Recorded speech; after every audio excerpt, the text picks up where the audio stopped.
My name is Emery McCollum, and this is my presentation to post about when should being brain dead result in pulling the plug. To start with deciding when we should pull the plug on a brain dead patient, the first thing we should do is determine and define the term brain dead. Brain dead is often confused with other conditions that seem similar, such as a coma or a vegetative state.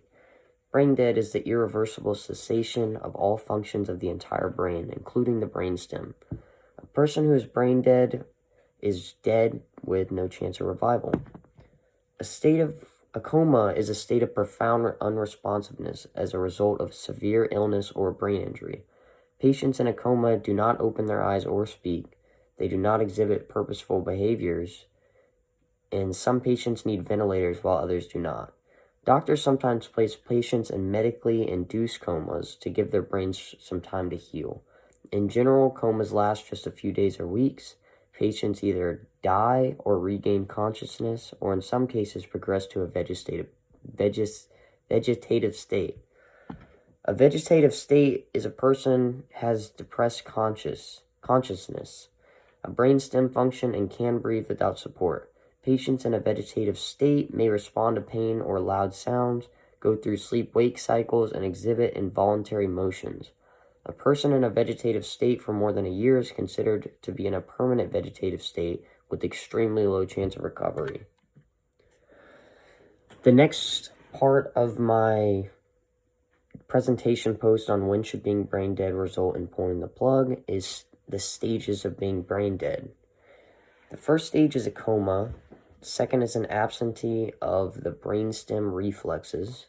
And the third one is an apnea, not being able to breathe on their own. Evaluation should be considered in patients who have suffered a massive or irreversible brain injury. The next part of my presentation post is determining when you should pull the plug.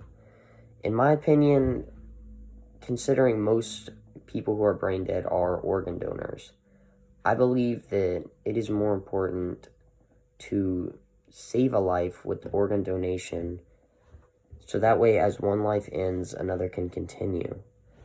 If it was up to me and my family member was in that position to where they would never recover, I would rather end their suffering and grant life to another person rather than continue to keep them there for my own personal gain. Determining if it was right or wrong to pull the plug is a very hard decision because nobody likes to play, like a Grim Reaper deciding if someone gets to live or die.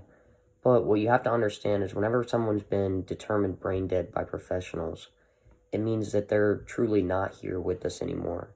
So I feel like the best thing you can do is, make that decision that you want to pull the plug and end their life on Earth, rather than continuing to keep them there just in a unresponsive state to where the only reason they're there is for your own gain.